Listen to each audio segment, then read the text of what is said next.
Halo semuanya, Assalamualaikum warahmatullahi wabarakatuh. Perkenalkan, nama saya Iksan Maulana Tiandika dengan NPM 74 dari kelas PGSDA 03.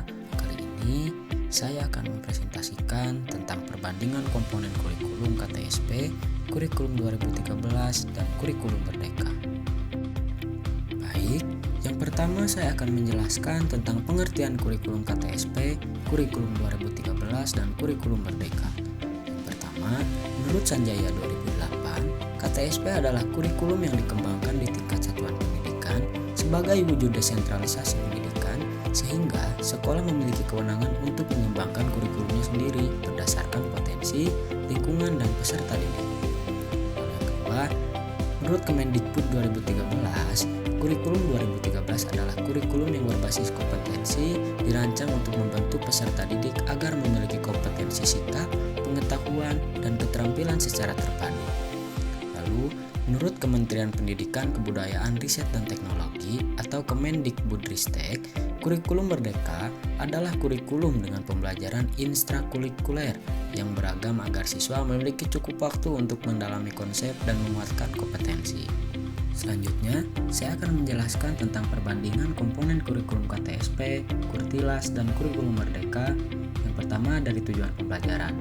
Tujuan pembelajaran KTSP menekankan pada pencapaian standar kompetensi dan kompetensi dasar yang ditetapkan nasional namun disesuaikan oleh sekolah, atau dalam artian sekolah ini diberi kewenangan untuk mengatur kompetensi dasar sesuai dengan apa yang dibutuhkan dalam pembelajaran tersebut. Lalu, dari tujuan pembelajaran Kurtilas ini menekankan pada pembentukan kompetensi sikap, pengetahuan, dan keterampilan secara terpadu. Ketiga, tujuan pembelajaran dari kurikulum Merdeka menekankan pada pencapaian profil pelajar Pancasila dan capaian pembelajaran atau CP yang fleksibel dan berpusat pada peserta didik. Lalu, komponen selanjutnya adalah materi pembelajaran. Menurut KTSP, disusun berdasarkan standar isi dan kompetensi dasar, sehingga sekolah bisa mengembangkan silabusnya cenderung pada tempat-faktual. Lalu, materi Kurtilas disusun terstruktur berdasarkan KI atau kompetensi inti dan KD atau kompetensi dasar, sehingga pembelajaran bisa terintegratif dan tematik dengan pendekatan saintifik.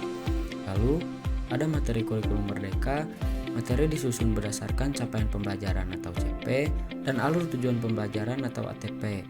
Sehingga bisa lebih ringkas, esensial, dan konstekstual atau fokus pada kompetensi bukan banyak isi. Lalu perbandingan komponen selanjutnya adalah dari strategi atau pendekatan dalam pembelajaran. Dari kurikulum KTSP, guru bebas memilih metode atau biasa disebut dengan teacher center yang masih dominan. Di sini guru berperan sebagai penyampai materi dan siswa berperan sebagai penerima informasi. Lalu dari kurikulum 2013 ini menggunakan pendekatan saintifik 5M, mengamati, menanya, mencoba, menalar, dan mengkomunikasikan. Di sini guru berperan sebagai fasilitator dan pembimbing, lalu siswa berperan untuk aktif mencari dan mengolah informasi. Lalu dari pembelajaran kurikulum Merdeka, di sini sudah mulai menggunakan berbasis proyek dan diferensiasi atau PJBL dan pembelajaran berdiferensiasi. Di sini, guru berperan sebagai pendamping dan kolaborator belajar siswa. Lalu siswa berperan sebagai aktor utama dalam pembelajaran sesuai minat dan kemampuannya.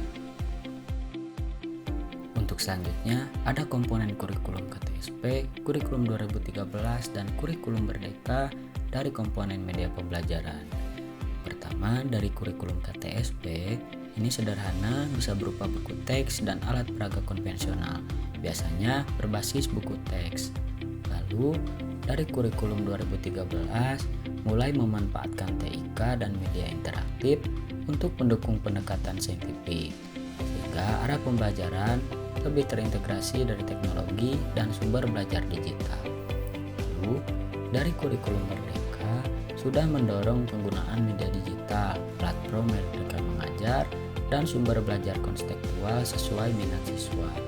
Jadi, arah pembelajarannya agar lebih fleksibel, inovatif, dan berbasis lingkungan serta kebutuhan peserta didik. Dari kurikulum ini sudah mulai mengembangkan dari segi media digital untuk membantu alur pembelajaran agar lebih efektif. Selanjutnya, komponen kurikulum KTSP, kurikulum 2013 dan kurikulum Merdeka dari komponen evaluasi pembelajaran. Dari kurikulum KTSP, ini menekankan hasil akhir atau yang disebut dengan output learning berupa nilai kognitif dalam bentuk ulangan harian, UTS, atau UAS.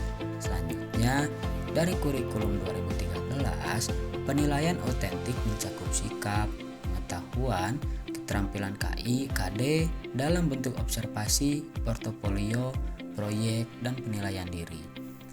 Lalu dari kurikulum Merdeka, penilaian formatif dan sumatif dengan fokus pada proses dan kemajuan belajar individual. Nah, biasanya dalam kurikulum Merdeka ini dilakukan dalam bentuk formatif dan sumatif, atau bisa dibilang formatif ini dilakukan masih dalam tahap pembelajaran dan sumatif ini biasanya dilakukan dalam tengah semester atau ulangan akhir semester. Nah, jadi memang banyak perbedaan dari ketiga kurikulum tersebut, yang dimana dari kurikulum KTSP hingga kurikulum Merdeka ini sudah bertransformasi sehingga menunjukkan kriteria pembelajaran dengan karakteristik yang berbeda-beda. Karena itu, dari 5 komponen tersebut bisa kita simpulkan bahwa perbandingan antara KTSP, kurikulum 2013 dan kurikulum Merdeka menunjukkan perubahan dari pembelajaran berpusat pada guru menuju berpusat pada siswa. KTSP menekankan hasil akademik, kurikulum 2013 menonjolkan pengembangan sikap, pengetahuan, dan keterampilan melalui pendekatan saintifik. Lalu sedangkan kurikulum Merdeka lebih fleksibel, berfokus pada proyek, diferensiasi, serta kemajuan individu. Pergeseran ini menegaskan arah pendidikan yang lebih konseptual dan berpihak pada kebutuhan peserta didik. Nah, mungkin cukup sekian yang dapat saya sampaikan dalam presentasi ini. Semoga apa yang saya sampaikan bisa bermanfaat bagi semuanya. Presentasi ini saya tutup. Terima kasih. Wassalamualaikum warahmatullahi wabarakatuh.